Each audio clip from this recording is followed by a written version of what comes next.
Olá, pessoal, espero que todos estejam bem. Passando para a gente falar então a respeito do PL que visa aí a mudança do BPC Loas, tá? Gente, eu não consegui vir antes falar com vocês, porque eu também sou mãe atípica, né? E aqui a gente tem enfrentado convulsão depois de 5 anos.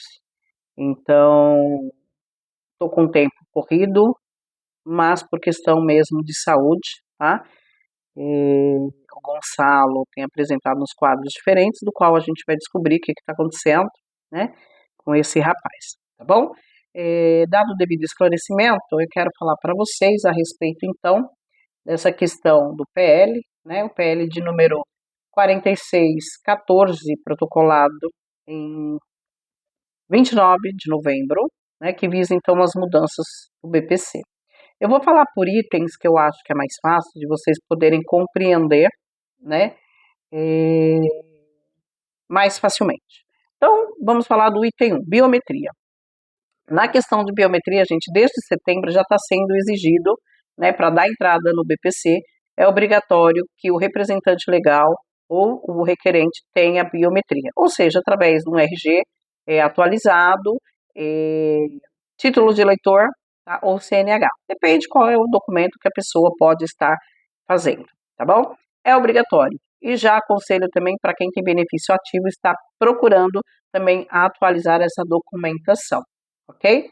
Em relação à renda per capita familiar, permanece a mesma, não foi feito pedido de alteração, tá? Na questão coabitação, né? Pessoas que moram na casa e pessoas que não moram na casa, que eu acho que tá gritante, né? As pessoas estão falando, como que o meu ex, minha ex, meus filhos mais velhos vão entrar para renda? Então, na alteração, gente, da lei, eles prevêem como grupo familiar, então, o próprio requerente, né? O cônjuge ou companheiro, independentemente de gênero, desde que morem no mesmo teto. Tá? Essas pessoas desde que convivam no mesmo teto, ou seja, companheiro, companheiro, ex-companheiro, ex-companheira, tá? Não entra na questão aí de coabitação ou não coabitação, tá? O que está pegando aí? É na questão dos pais, madrasta ou padrasto, tá? Irmãos, que não está mais escritos solteiros, e também pelos filhos enteados e menores tutelados. O que como parágrafo 1º A vem trazendo? É que pode ser afastada a obrigatoriedade da coabitação, né, para pais, irmãos, tá, e também filhos, que também não está escrito mais menores, desde que eles contribuam para a subsistência da pessoa que pediu o BPC. Ou seja, de um pai que paga pensão, de um irmão que paga pensão. Esses casos, gente, então, eles afastaram a obrigatoriedade de morar junto. Porém, eles trazem algo muito importante que acho que não foi falado ainda para vocês. Se for comprovado que aquela pessoa colabora com a sobrevivência do outro, a renda dele vai entrar desde que, se o valor que ele contribui para com aquela pessoa requerente, sendo retirada, o valor da renda per capita da sua casa não fique inferior a um salário mínimo. Vamos aí dar uma coisa mais concreta. Ou seja, suponhamos que houve uma separação, o pai recebe 10 mil reais, paga 30% de pensão, ou seja, 3 mil reais, né?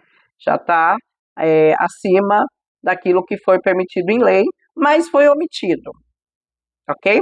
Mas pelo CNIS, eles descobriram que aquele pai ganha 10 mil reais, né? Como eles vão fazer, a gente ainda não sabe, tá? Mas desses 10 mil, tirando os 3 mil, ficando 7, eles vão pegar esses 7 mil e dividir pelo número de pessoas da casa do pai. Se ficar um valor acima de um salário mínimo por pessoa, aquela renda vai entrar para o requerente. Mas vamos supor que esse pai mora com 10 pessoas, né? Então, tirou a obrigatoriedade da pensão e dividindo o saldo dele, ficou inferior a um salário mínimo por pessoa. aí nesse caso é que não vai entrar a soma desse pai para aquele filho. Exemplo, tá, gente? Porque tem mãe que paga pensão, tem filho que paga pensão, tem irmão que paga pensão, tá? Então é só um exemplo. Então não vai ser generalizado isso. Tem que ter o valor da contribuição, né, para subsistência, e aquele que contribui tem que estar com valor acima de um salário mínimo por pessoa da sua casa para ter a obrigatoriedade de entrar a renda dele junto com a renda do requerente, ok? Outra questão muito importante, a questão de deficiência, que é gritante, né? Que é obrigatoriamente, então, a comprovação da incapacidade, né? Da incapacidade. E também o impedimento daquela pessoa, né? Dependendo do grau da deficiência. Isso é assustador, né? Porque uma pessoa com deficiência ser considerada incapacitada é até uma ofensa, né? É até uma ofensa. Então, vamos lá. Sendo obrigatório o registro nos sistemas internacionais, utilizando a concessão através dos CIDs, né? Para fins de concessão do benefício, a avaliação do grau da deficiência e impedimento deve ser considerada aquela que se torna uma pessoa incapacitada para a vida, independente para o trabalho.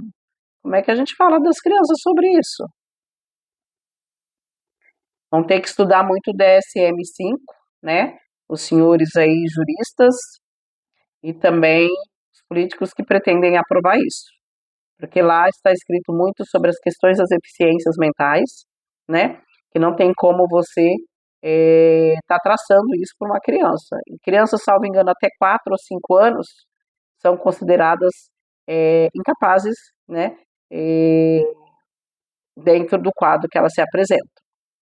Enfim, outra questão, tá? Vem aí também trazendo outra informação importante, a proibição de dedução, né, dos gastos, além daquilo que já está em lei, ou seja, fralda, remédio, consulta médica, terapia e alimentação especial, tá, gente? A gente está falando de fórmulas. Só vão poder contar essas. Lá no judiciário não dá mais para colocar aluguel, água, luz, gás, ou seja, despesas básicas, para quê, não é mesmo? Outro absurdo, tá? Então, tentando amarrar de forma a fazer com que o judiciário não amplie essas despesas, tá bom? É outra questão muito gritante. E tem também algo que não estão falando, gente, né? Mas os bens também vão entrar, tá? Se o teu bem, seja ele material, em termos de carros, terrenos, independentemente se rural ou não, ultrapassar o valor da tua obrigação de fazer declaração de imposto de renda, vai entrar também para a renda do beneficiário. Então, se você tem um valor de imóvel altíssimo, né, que te obriga a fazer uma declaração de imposto de renda, ele também vai entrar para a soma da renda per capita familiar, tá? Então, nós falamos aí da incapacidade, que é um absurdo, da proibição dos gastos, né? A renda dos cônjuges ou outras pessoas que não moram na mesma casa, a atualização obrigatória do cadastro, 24 meses, tá, gente? A cada 2 anos. Biometria é obrigatória também, né? E, claro, o mais gritante de todos, que as pessoas estão achando que vão cortar os BPCs de quem tem mais de 1 ou 2 na casa. Não podem fazer isso, gente. Mas volta a entrar para somar um benefício do BPC ou qualquer outro benefício previdenciário, tá? Então, ele volta a entrar como renda para efeitos de concessões de novos benefícios. Vamos ler um pouquinho mais de Constituição, tá? Aqui é a minha Constituição de 1993, quando eu entrei na faculdade, que fala sobre direito adquirido e sobre a Lei Loas. Regina Medeiros, BPC, e você?